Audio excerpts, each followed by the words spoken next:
मायार गुणनियेतो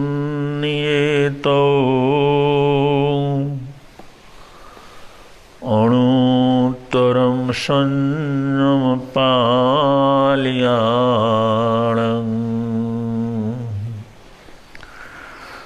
निराशवे शंख वियाणकम्मम्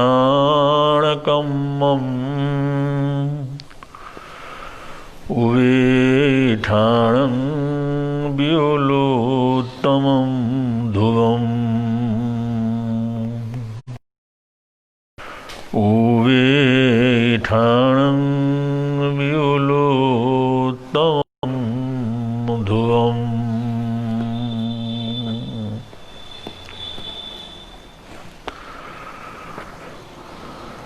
चरित्रम आयार गुणन्य,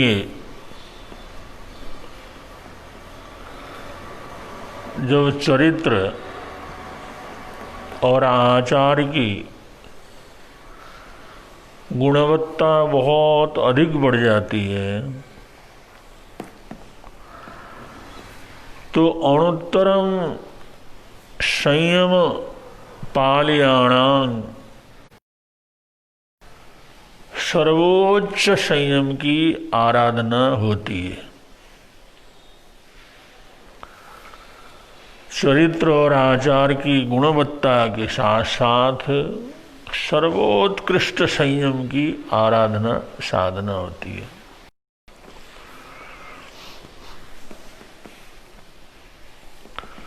निराश्रय तमाम आश्रम के द्वार बंद हो जाते हैं। कर्मों के आने के रास्ते, कर्मों के आने के छेद, वो सारी प्रक्रिया समाप्त होने से निराश्रय आश्रव रहित अवस्था होती है।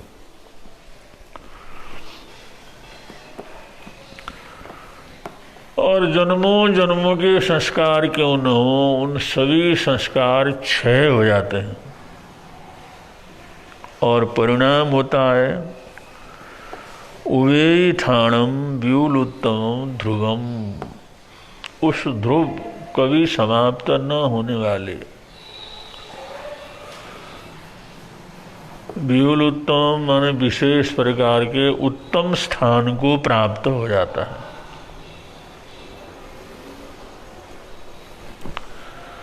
अनाथि मुनि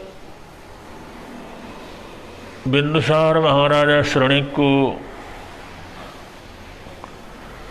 संबोधित करते हुए कहते हैं,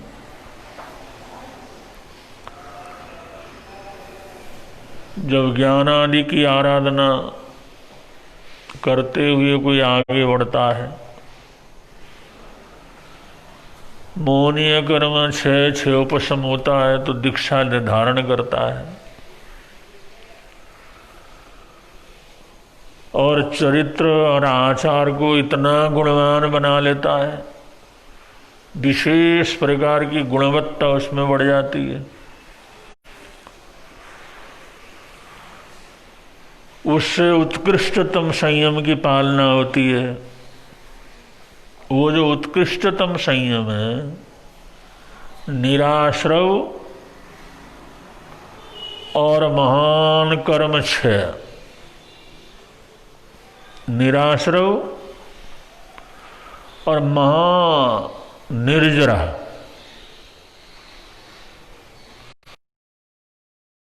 तो ना और महानिर्जरा जहाँ घटित होती है तो यही जो प्रक्रिया है जिसको महानिर्गंथपन कहा जाता है, महानिर्गंथ की अवस्था कही जाती है। और उस महानिर्गंथ की अवस्था को पार करने के बाद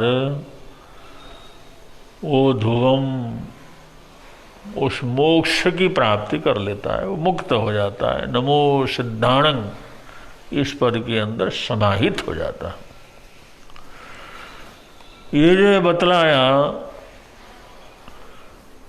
कि हमारे जीवन में सत्संगत का, ज्ञान का, अनुभव का, उसके आचरण का, उस चरित्र का कितना बड़ा प्रभाव है। एक आत्मा कहाँ से कहाँ ऊपर उठती चली जाती है, ये सब बड़े विस्तार से अनाठे मुनि ने मगधाधि महाराजा शरणिक को समझाया। विशेष रूप से यहाँ पर कहा गया है चरित्र गुण सन्निये, हमारा चरित्र गुण सन्निहित हो जाए। चरित्र का मतलब हमारा आंतरिक जीवन, आंतरिक सोच, आंतरिक हमारा स्वभाव, वो चरित्र, सच्चरित्र जिसको बोलते हैं। और आयार हमारे आचार, आचार बाहर हम जो भी करते हैं, चरित्र आंतरिक पक्ष है और आचार बाह्य पक्ष है कि वह हम कैसे खाते हैं, कैसे उठते हैं, कैसे बैठते हैं, कैसे गोचरी पानी ग्रहण करते हैं, कैसे उसका उपभोग कर जाता है तो उसको किस तरह से परखते हैं, किस तरह से प्रायश्चित्त वगैरह लेते हैं, किस तरह का व्यवहार हम जीवन के अंदर अपनाते हैं, ये सब हमारे जीवन का, चरित्र का एक बाह्य रूप है। और आचार का आंतरिक रूप चरित्र और चरित्र का बाह्य रूप आचरण, ये दोनों गुण सन्निये, माने दोनों की गुणवत्ता जिस समय बढ़ती है, इन दोनों गुणवत्ता बढ़ती है, चरित्र की गुणवत्ता और आचार की गुणवत्ता एक दूसरे के पूरक होते हैं। तो ऐसे बाह्य शुद्धि भी होती है तो आंतरिक शुद्धि भी होती है। आंतरिक शुद्धि के कारण बाह्य जय कोई कर्म बंधन के नहीं होते, और बाह्य जागृति और विवेक और यत्न के कारण अंदर की जो आत्मा है उसकी बलवान बनती चली जाती है। इस प्रकार वो अंदर से भी विशुद्ध होता है, गुण सन्निहित होता है, और बाह्य आचार से भी गुण सन्निहित होता है। ये संयम का एक अद्भुत जो है प्रसंग यहाँ पर शास्त्रकारों ने बतलाया। और ऐसा होता है तो अणुत्तरम संयमम पालिया, वो अणुत्तरम संयम की पालना करता है जिसके आगे कोई संयम नहीं है, जो सर्वोच्च संयम है उसके अणुपालिया, उसका पालन हो जाता है। स्वाभाविक रूप से वो उत्कृष्ट चरित्र में विचरण करने लगता है। उसका मन, वचन, काय जो कुछ भी है वो सारा बाह्य रूप से भी श्रेष्ठ होता है और आंतरिक रूप से भी श्रेष्ठ हो जाता है। ये जो तप है, ये जो साधना है, ये जो आराधना है, ये बाहर से भी जो है विवेक संयति होना, बाहर से भी यत्नपूर्वक रहना, समिति पूर्वक रहना, व्रतों का भी बाह्य आचार से पूरी तरह निष्ठा के साथ पालन करना, और उसका आंतरिक पक्ष भी अगर वैसी ही पवित्रता के साथ जुड़ा हुआ हो तो उसके जो आश्रम है, कर्म बंधन की श्रृंखलाएं समाप्त हो जाती है, और जन्मों जन्मों के कर्म भी उसके अंदर समाप्त हो जाते हैं।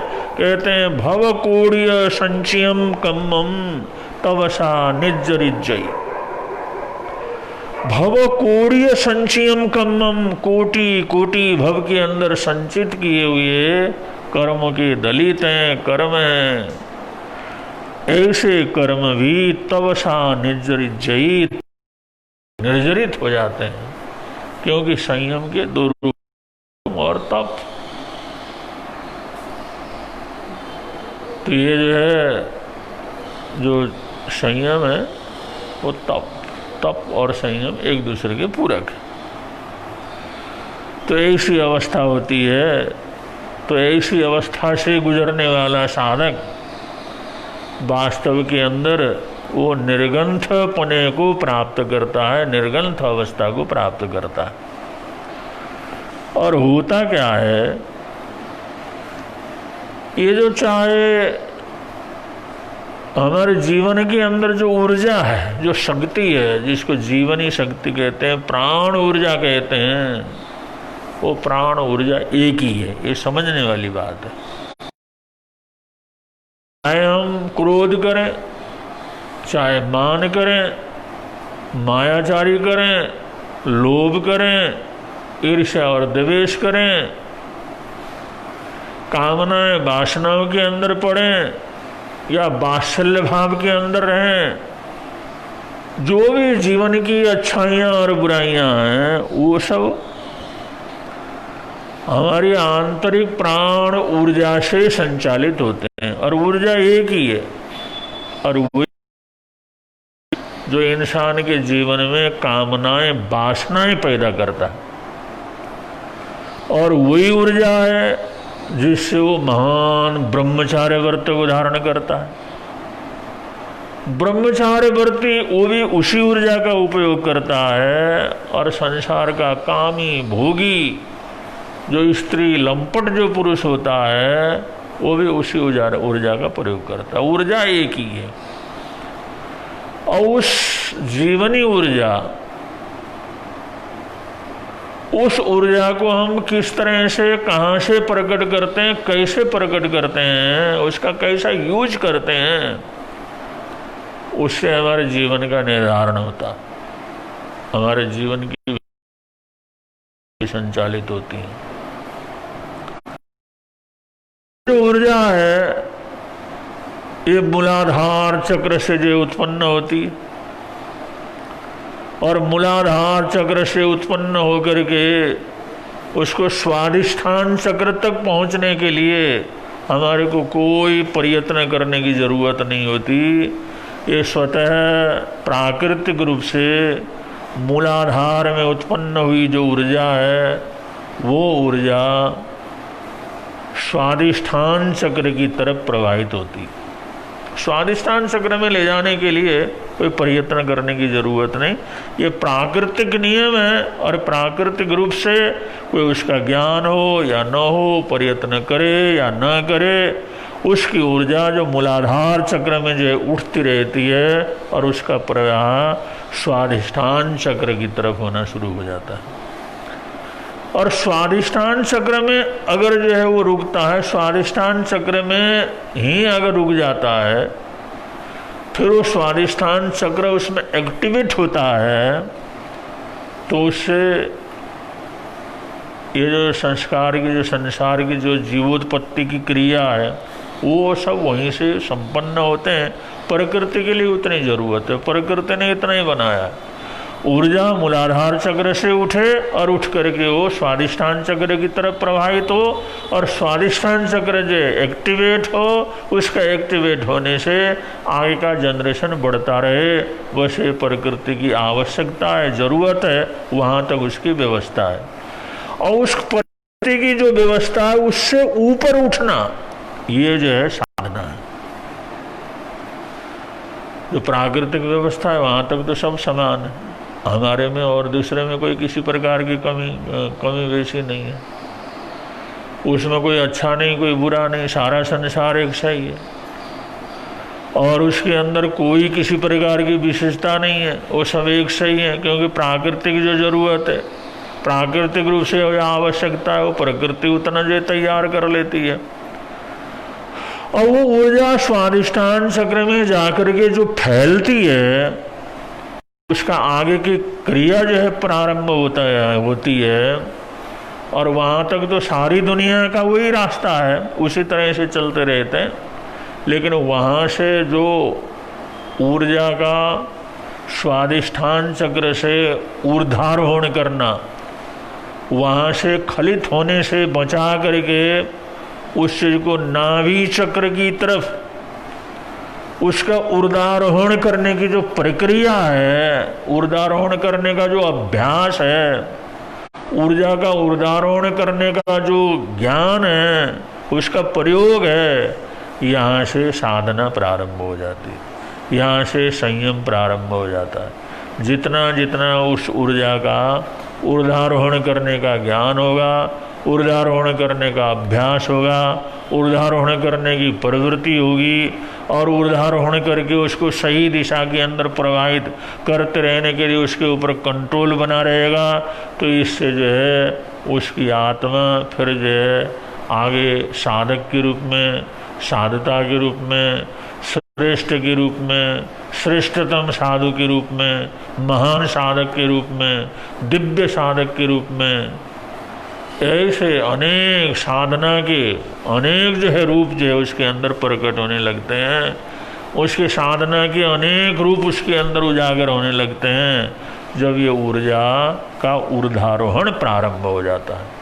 तो ऊर्जा का ऊर्ध्वारोहण करना ये जो है, और ऊर्ध्वारोहण करके उसको और आगे ऊर्ध्वारोहण करते रहना। भाई एक बार ऊर्ध्वारोहण कर दिया फिर छोड़ दिया, एक बार उसका ऊर्ध्वारोहण कर दिया थोड़ी देर के लिए ठीक है फिर छोड़ दिया, आगे उसका आरोहण नहीं किया तो उसका अवरोहण प्रारंभ।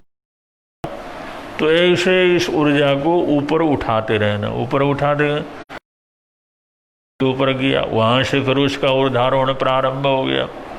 तो हृदय चक्र को उसने आनंद चक्र को पार किया और वहाँ से भी उसको और आगे बढ़ाया। तो विशुद्धि चक्र तक अगर पहुँच गया तो जहाँ पहुँचता है वहाँ पर उस चक्र को एक्टिवेट करता है। फिर उससे होने वाली सारी की सारी अच्छाइयाँ, सारे स्वभाव, सारी प्रवृत्तियाँ वहाँ पर चालू हो जाती हैं। अगर वहीं पर वो रुक जाता है और वहाँ पर निष्क्रिय हो जाता है और उस काम को जो है लगातार बना करके नहीं रहता, पुरुषार्थ उसका ढीला हो जाता है, तो ये भी हो जाता है वहाँ से फिर अधोरोहण शुरू हो जाए, नीचे गिरना, नीचे फैलना शुरू हो जाए। साधना को अगर और आगे बढ़ाता चला जाता है विशुद्धि केंद्र की तरफ और वहाँ से आज्ञा चक्र की तरफ, ऐसे ऊर्ध्वारोहण करता चला जाता है, करता चला जाता है। तो जितने ऊर्ध्वारोहण की प्रक्रिया उसके जीवन के अंदर चलती रहती है उतनी दिव्यता उसके जीवन के अंदर पैदा होती है, उतना ही संसार से उपरत होता चला जाता है, उतने ही उसके बंधन कम होते चले जाते हैं और उतने ही वो आत्मा महाबलशाली, महाताकतवर हो जाती है। इस अवस्था को निर्गंथ प्रवचन या निर्गंथ साधनों की अवस्था, महानिर्गंथ साधुचर्या की साधना ये कहा जाता है। तो ये वास्तव के अंदर ये जो ऊर्जा के ऊर्ध्वारोहण की क्या है कहानी है। और आप लोगों ने सुना हुआ है विजय कुमार जो कौशाम्बी नगरी के अंदर रहने वाले थे, वहाँ से जो अरहतदास जो महाश्रेष्ठ थे उनके पुत्र थे और वो भी जो व्रती श्रावक थे और बड़ा जो है एक मर्यादित उन लोगों का जीवन था, अपार धन संपदा थी, तो उनके साथ चरित्र का बल भी था। तो कौशाम्बी के अरहत श्रेष्ठ के पुत्र विजय कुमार, उन्होंने किसी आचार्य के संदेश को सुना, उनके प्रवचन में गए, उन्होंने वो आराधना साधना की, तो वहाँ पर एक प्रत्याख्यान लिया। तो ऐसी स्थिति तो नहीं है, हम इस मानव जीवन को प्राप्त किए हैं तो आगे जाकर के साधु बन करके अपने जीवन को सिद्ध गति की तरफ लेकर के चलें, इतना पुरुषार्थ तो नहीं है। लेकिन फिर भी गृहस्थ में रहते हुए जितना कर सकते हैं करना चाहिए। तो उसने कहा प्रभु मेरे को जिंदगी भर के लिए शुक्ल पक्ष के अब्रह्मचार्य का पूरी तरह से पचखान करा दो। उसने शुक्ल पक्ष के अब्रह्मचार्य का उसने नियम लिया, शुक्ल पक्ष की ब्रह्मचार्य की प्रतिज्ञा ली, अब्रह्मचार्य का त्याग कर दिया। तो नहीं बन सकते तो कम से कम गृहस्थ में रहते हुए कुछ न कुछ तो जीवन के अंदर करना चाहिए। अब जो संयमी होते हैं पता चला जाता है, समय आया, छोटी उम्र में काम कारोबार व्यापार सब उसने संभाल लिया, यशस्वी बना और उनकी शादी जिस लड़की से हुई वो भी किसी श्रेष्ठ की लड़की थी और उसका नाम विजय कुमारी था। जिस समय शादी हुई बारात घर के अंदर लौट कर के आई आने के बाद जो सुहाग रात की तैयारी हुई, उस समय विजय कुमार इन्होंने अपना सामायिक को अंगीकार किया, सामायिक करके बैठे।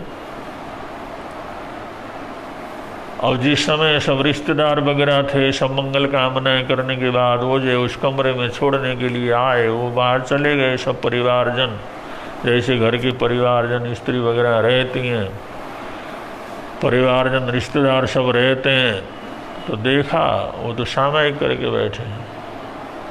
तो विजय कुमारी जिसकी शादी हुई थी, युवती थी, वो सब समझती थी, उसने इस समय देखा सामायिक, आपकी शादी हुई है और आज पहला दिन है और आप सामायिक लेकर के बैठे।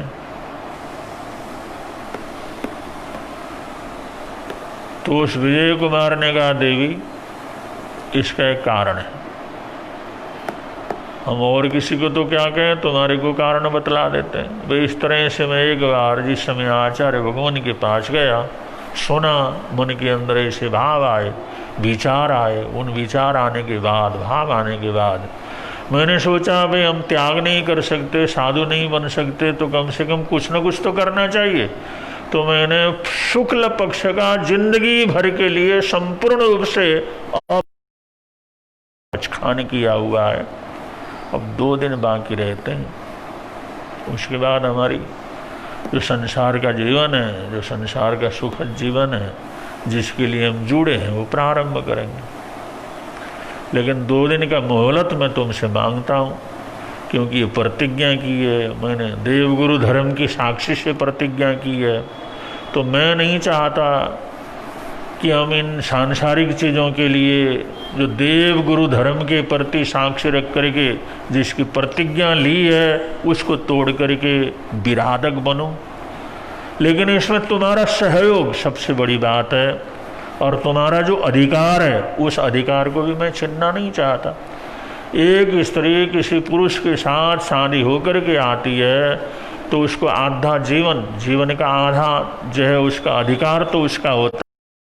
ये मेरी परिस्थिति है, और मैं आपसे ये प्रार्थना करता हूँ, आप 2 दिन का मोहलत मेरे को दें, जिससे मैंने जो प्रतिज्ञा की है, उस प्रतिज्ञा की है तो मेरी प्रतिज्ञा न टूटे। अगर तुम्हारी इच्छा न हो, अगर तुम अपने अधिकार का पूरी तरह से प्रयोग करना ही चाहती हो, वो बात फिर अलग है। जब ये सब सुना, विजय कुमारी और ज़्यादा परेशान और दुखी होगी।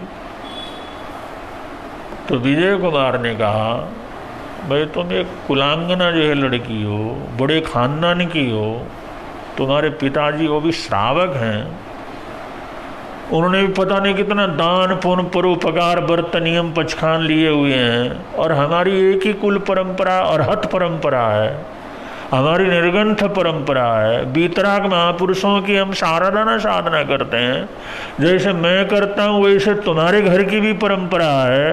तो ये 2 दिन की चीज़, 2 दिन का अंतराय हमारे को है, तो इसमें तुम इतनी परेशान हो रही, रो रही हो और इतनी निराश हो रही हो, तुम इतने समझदार होकर के, इतने अच्छे घर की बेटी होकर के, और तुम ये 2 दिन की अंतराय को सुन करके इतने परेशान, इतने दुखी हो रही हो। तो उस नव नवेली जो दुल्हन थी विजय कुमारी, उसने कहा, स्वामी मैं इसमें कोई परेशान और दुखी नहीं हो रही हूँ, लेकिन मैं इसलिए दुखी हूँ, इसलिए परेशान हूँ कि अब मैं कभी भी तुम्हारे काम नहीं आ सकती। जिस लक्ष्य को लेकर के तुम चले हो, जिस कुल परंपरा को आगे बढ़ाने के लिए तुमने शादी रचाई है, मैं इसलिए थोड़ी परेशान हूँ कि तुम्हारी जो सपने हैं, तुम्हारी कामनाएं हैं, तुम्हारा लक्ष्य है, तुमने जिस लिए जो शादी की है, मैं तुम्हारे अब कभी भी काम नहीं आ सकती। बात उनका ये संयोग की बात है। जैसे आपने शुक्ल पक्ष का परेशान किया हुआ है, इसी प्रकार मैंने भी कुछ एक योग संयोग ऐसा बना। अब ये योग संयोगी समझिए, कोई ऐसा हमारे को अता पता जानकारी तो थी नहीं, तो मैंने जिंदगी भर के लिए कृष्ण पक्ष में अब्रह्म सेवन का संपूर्ण रूप से त्याग किया हुआ है। तो कृष्ण पक्ष में मैं किसी भी प्रकार के अब्रह्म कर्मों को जो है मैं जीवन के अंदर नहीं थान दे सकती। ये मैंने जैसे आपने देव गुरु धर्म की साक्षी से पक्षखान किया है शुक्ल पक्ष का, ऐसे ही मैंने कृष्ण पक्ष का देव गुरु धर्म की साक्षी से मैंने जिंदगी पक्षखान किया। और देखो कैसी परिस्थिति होगी। नौजवान लड़का है, नौजवान लड़की है, संपन्न घर के हैं, खाते पीते घर के हैं, शादी हुई है, खूब धूमधाम से इस कार्यक्रम को संपन्न किया है,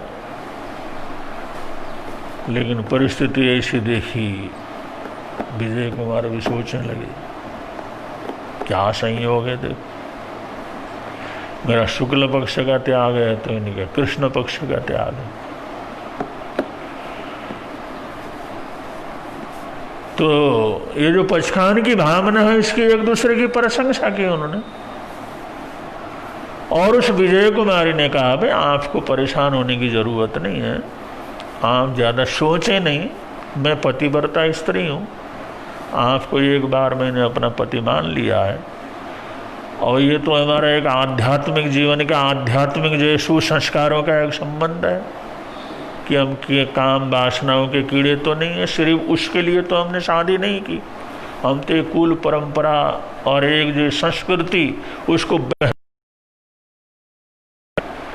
इसलिए कुल परंपरा को चलाने के लिए जो संतान की जरूरत होगी, उसके लिए मैं आपको पूरी तरह से मुक्त करती हूँ कि मैं आपकी पत्नी बन करके रहूँगी, सारी जिंदगी आपकी सेवा करूँगी, इसी घर के अंदर रहूँगी, और मुझे कभी काम विषय वासना उसकी कोई ज़रूरत नहीं पड़ेगी। मैं जिंदगी भर के लिए अब दोनों पक्ष, कृष्ण पक्ष का तो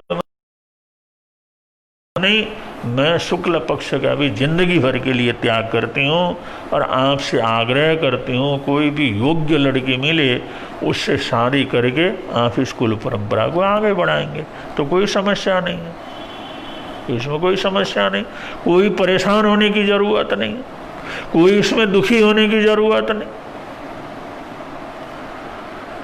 तो विजय कुमार ने कहा मैं दुखी होने का मतलब सिर्फ इतना था भाई तुमने मेरे साथ शादी की, पता नहीं कितने स्वप्न लेकर के आई, मैं तुम्हारे स्वप्नों को पूरा नहीं कर सकता इसलिए दुखी था। मैं इसलिए थोड़ी दुखी था भाई हमने पक्षखान कर लिया तो गलत किया, ये किया। मैं तुम्हें कोई दोष नहीं दे रहा, कोई मैं कुल परंपरा की चिंता फिक्र नहीं कर रहा, मैं तो जानता हूँ हम श्रमण परंपरा के हैं। अरे दुनिया के अंदर ऐसा कोई प्राणी नहीं है जिसके जो हमारा पुत्र न बना हो, पुत्री न बनी हो, 18 रिश्ते न जुड़े हों, तो क्या ये जो है कुल परंपरा को चलाने के लिए इसी की जरूरत?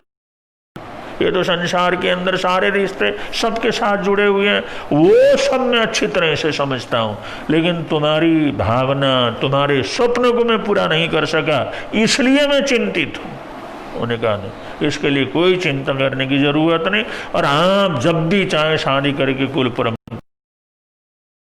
तो उसने शुक्ल पक्ष का भी उनसे त्याग कर लिया, कृष्ण पक्ष का तो मेरी त्याग ही है गुरुनी की साक्षी से, और आप मेरे पति हैं, स्वामी हैं, मेरे मित्र हैं, और आपकी आज्ञा से मैं शुक्ल पक्ष का भी क्या कर लेती हूँ, त्याग कर लेती हूँ। उसने कृष्ण पक्ष, शुक्ल पक्ष दोनों पक्षों में सारी जिंदगी के लिए अब ब्रह्मचार्य का उसने पक्षखान कर लिया। और उसी समय संकल्प पूर्वक विजय कुमार ने भी संकल्प दोहरा करके कहा जैसे तुमने कृष्ण पक्ष के साथ शुक्ल पक्ष का पक्षखान किया है। एक ब्रह्मचारिणी स्त्री के साक्षी से, एक ब्रह्मचारिणी आत्मा की साक्षी से शुक्ल पक्ष का तो मेरा त्याग है और कृष्ण पक्ष का भी जिंदगी के लिए, भर के लिए मैं अब्रह्मचार्य का पक्षखान करता हूँ। और उसने अपनी पत्नी की साक्षी से उस कृष्ण पक्ष का भी, जो उसका भी पक्षखान कर लिया। तो ये जो चरित्र है, ये है चरित्र और ये है आचरण, कि आंतरिक रूप से बदलते हैं, बाहर से भी बदलते हैं। तो ऐसी जो सत्ता होती है, ऐसी ताकतें होती हैं, ऐसा बल हो जाता है, ऐसे ही लोग ऊर्ध्वारोहण करके आगे बढ़ने वाले होते हैं। जिस समय दोनों ने प्रतिज्ञा ली और कहा भाई चलो, जो झंझट था खत्म हो गया, और आप भी जिंदगी भर के लिए ब्रह्मचारी हैं, मैं भी जिंदगी भर के लिए ब्रह्मचारी हूँ, और इसी तरह हम अपने जीवन को व्यतीत करेंगे। लेकिन उन्होंने कहा हमारा परिवार इतना बड़ा है, माता पिता की पता नहीं कितनी इच्छाएं और अपेक्षाएं हैं, अगर उन लोगों को पता लगे वो लोग कितने दुखी होंगे।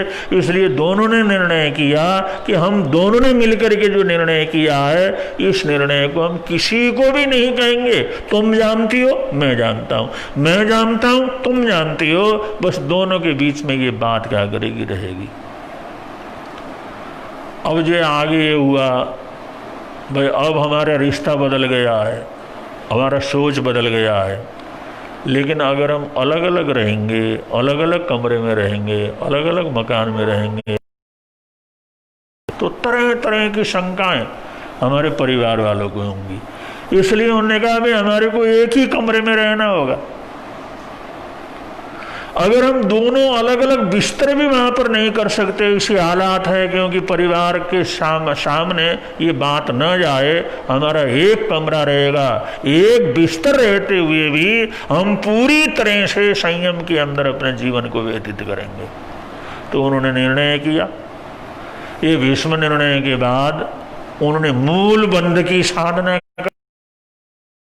क्योंकि ऊर्जा का ऊर्ध्वारोहण करने के लिए मूल बंध की जरूरत होती है। जो मूल बंध नहीं कर सकता, ऊर्जा का ऊर्ध्वारोहण नहीं कर सकता, वो एक स्त्री के साथ एक कमरे में रहते हुए, एक पुरुष के साथ स्त्री एक कमरे में रहते हुए कभी कल्पना की जा सकती है कोई ब्रह्मचारी रह सकेंगे? तो उनको भी था भाई, हम भी इंसान हैं, हमारा संकल्प तो है, लेकिन शरीर भी तो अपना काम करेगा, इसलिए हम ऊर्जा का ऊर्ध्वारोहण करेंगे। वो जो स्वादिष्ठान चक्र से उस ऊर्जा को हम करेंगे और ऊपर उठाने का प्रयत्न है। मूल बंध को जितना लगाना हो अधिक से अधिक मूल बंध बांधने का, जो है उसमें मूल बंध बांधने का अभ्यास करना, और उसके अंदर जो है प्राणायाम आदि जो करना, जैसे कपालभाति प्राणायाम है, अनुलोम विलोम के प्राणायाम है, इसी तरह की भस्त्रिका के प्राणायाम है, गहरे श्वास के प्राणायाम है। मूल बंध के साथ इन प्राणायाम अभ्यास जब किया जाता है और खान पान उसके अंदर कंट्रोल रखा जाता है, तो ये जो करने से उनके मन में कभी ये भाव भी पैदा नहीं हुई, ये सोच भी पैदा नहीं हुआ कि हम अपने जीवन के बर्तों के अंदर कोई दोष क्या करें, लगाएं। उनको कोई डर ही नहीं रहा, क्योंकि जो ऊर्जा, जो काम वासनाओं के अंदर उठने वाली ऊर्जा थी, उस ऊर्जा को उन्होंने ऊपर चढ़ा दिया और लगातार चढ़ाते रहे, क्योंकि मूल बंध का उन्होंने अभ्यास कर लिया, ऊर्जा के ऊर्ध्वारोहण का अभ्यास कर लिया। इसलिए जिंदगी भर पूरी तरह से आजीवन जिंदगी भर वो ब्रह्मचारी के रूप में रहे। ये जो है स्थिति होती है इस ऊर्जा के ऊर्ध्वारोहण का और जीवन की साधना का, और गुणवान आचरण और गुण सन्निध गुण सही और गुण सहित आचरण का इनका प्रभाव ऐसा होता है जो असंभव कार्य भी उनके लिए संभव हो जाता है। जो काम बड़े से बड़े लोगों के लिए बड़ा असंभव कठिन है, वो काम विजय कुमार और विजय कुमारी, उस सेठ और सेठानी ने, उस गृहस्थ ने जिंदगी भर ब्रह्मचार्य रह करके अपने जीवन को महान से महान मोक्षगामी उन्होंने बना लिया।